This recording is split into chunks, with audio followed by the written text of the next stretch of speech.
Engaging the power of expectation for our desired turn around. This morning, let's be reminded of the fact that we serve a turnaround God. Say with me, I serve a turnaround God. Say like you believe it, please.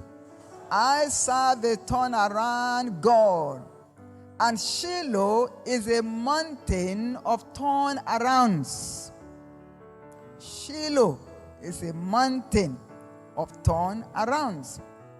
We serve a turnaround God. And we see that all through scriptures, where God turned around the story of men and women. In Matthew chapter 9, verses 28 and 29, we are told about two blind men that came to Jesus. And they cried unto him. Jesus said unto them, Believe ye that I am able to do this? They said unto him, Yea, Lord. And then verse 29, he touched their eyes, saying, According to your faith, be it unto you. He turned their situation around. We serve a turn around God. From blindness, their eyes were opened. This year at Shiloh, every form of blindness in anyone's life shall be permanently terminated. Can I hear louder? Amen. We serve a turn around God. Shiloh is a mountain of turnaround. Therefore, at Shiloh this year, someone's story will still be turned around.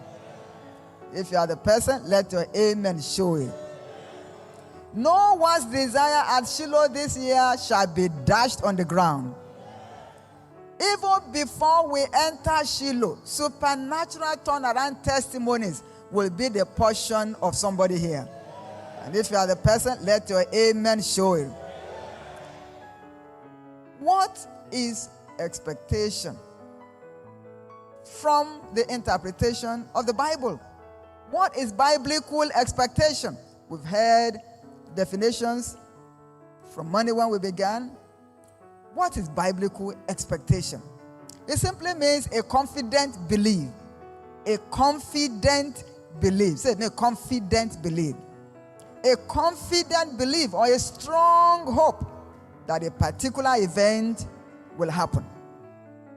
A confident belief or a strong hope that something or that a particular event will happen. Lack of expectation is at the root of frustration in the life of many. But as for you and I, beginning from this moment, no more frustration. Can I believe in amen? Can you imagine a man playing football without a goal post? When is he ever going to score any goal? Will he ever score any goal? Without a goal post, no matter how smart a football player you may be, you can never score any goal. It's the same thing with a man without expectation.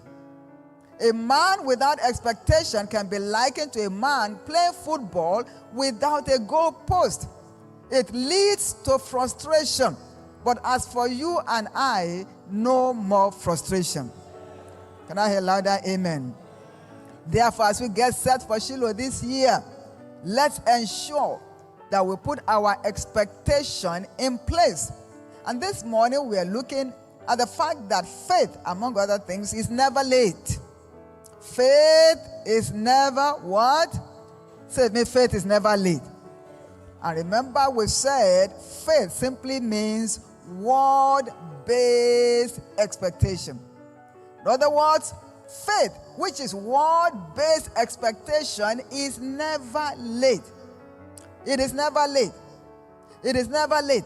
It can turn any stinking situation around in a moment.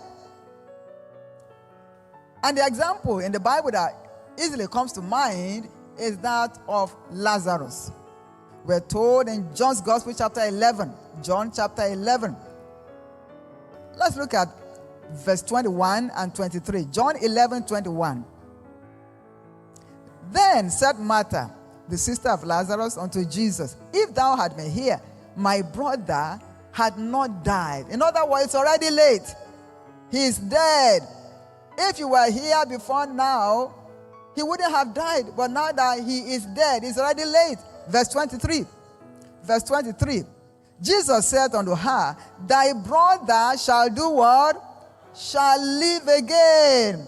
I don't know that particular situation in anyone's life this morning that seems to have been dead. Is it concerning your career? Oh, I wish. Is it concerning your marriage, your relationship, your finances, your health? I wish. I'm glad to announce to somebody today that situation will live again. I said that situation will live again. That your health shall be restored. That your family shall be restored. That your career shall be restored. In actual fact, that some persons under the sound of my voice right now, maybe you are believing God for a miracle job. By the time Shiloh is ending this year, God will turn you to an employer of labor. If you believe, let your amen show it. Verse 25 of the same John's Gospel, chapter 11. Please put it back. Verse 25. Jesus said unto her, I am the resurrection and the life. He that believeth in me, though he were dead, yet shall he do what? Shall he live? And then we know the end of the story.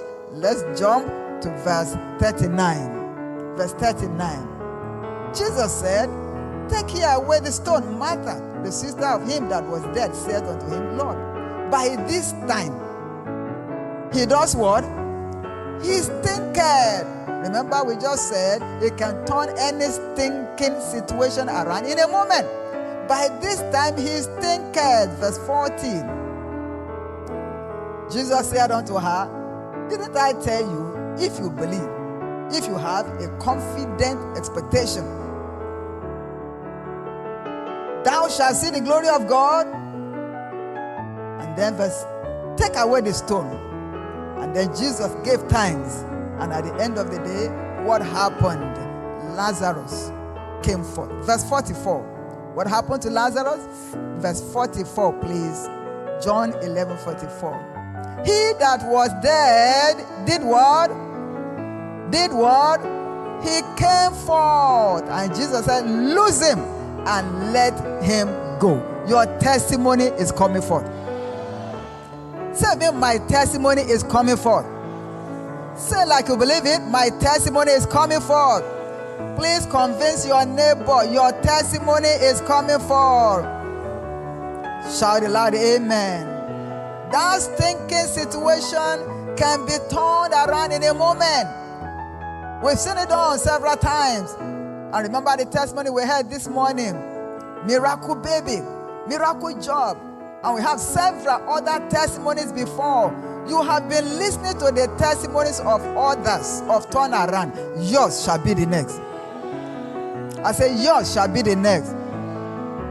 Anytime we step out in faith, please let's understand. Anytime we step out in faith, remember we said that faith is word-based expectation. In other words, anytime we step out with word-based expectation, God is committed to confirm his word. In your life and my life, God will yet confirm his word. And we've seen it happen in the Bible in several instances. Let's look at the example of Father Abraham. Genesis chapter 12. Beginning from verse 1. Genesis chapter 12, verse 1 beginning. Now the Lord has said unto Abram, get thee out of thy country, and from thy kindred, and from thy father's house, unto a land that I will show thee. Verse 2. And I will make of thee a great nation. I will bless thee, make thy name great. Thou shalt be a blessing. Verse 3. I will bless them that bless thee, curse them that curse thee, and in thee shall all the families of the earth be blessed. There is another Abraham under the sound of my voice today. You will not only be blessed, you shall be a blessing. Abraham got out. He came out. He came out, obeyed God's command. He stepped out in faith. And of course, by the time you get to chapter 14 of Genesis, verses 14 all the way to verse 16. Genesis chapter 14, please. Verse 14. And when Abraham heard that his brother was taken captive, he armed his trained servant. This is somebody that went out alone with only his brother. Now he had his own armed, trained servant, born in his house, 318. 318. I don't know about you, but how many servants do you have in your house right now? How many armed men do you have? You can just picture the blessing of God upon Abraham. God told him in chapter 12, I will bless you, you'll be a blessing. Chapter 14, he already had all these hundreds of armed men, trained servants, born in his house. No matter how great God has taken you to right now, you shall yet be greater. I said, you shall yet be greater. Can I hear louder? Amen. I said, your greatness is just beginning. Convince yourself, my greatness is just beginning. So let's step out in faith. I don't know the situation you are believing God for. Step out in faith, in confident belief, full expectation, and God will establish it. We must keep speaking the reality of our expectation. We must keep speaking the reality of our expectation, especially as we prepare for this prophetic feast of Shiloh this year. It's only what we say that you see. So begin to say what you want to see. Genesis 14:15, as far as your eyes can see. Let's begin to say what we want to see.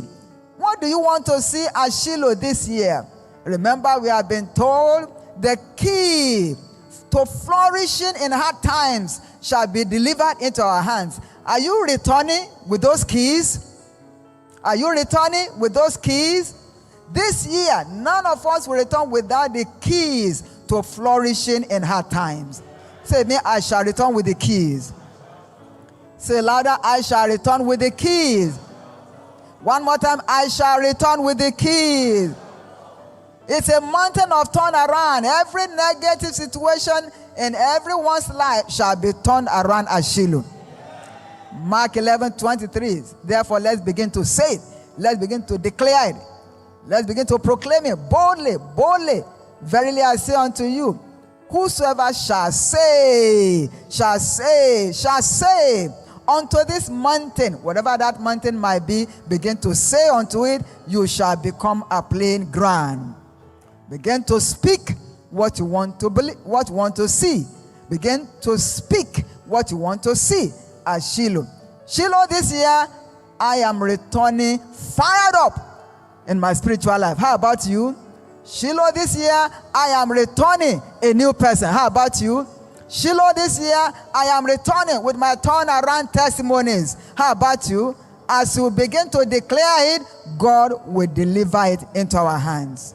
Please rise up on your feet and pray that prayer for yourself. Lord, I receive grace right now to begin to declare what I want to see at Shiloh this year. I am returning with my own turnaround testimony. Someone is praying that prayer right now. Nobody is permitted to return empty-handed from Shiloh this year. Raise your voice, raise your hand. Make that prayer and declaration.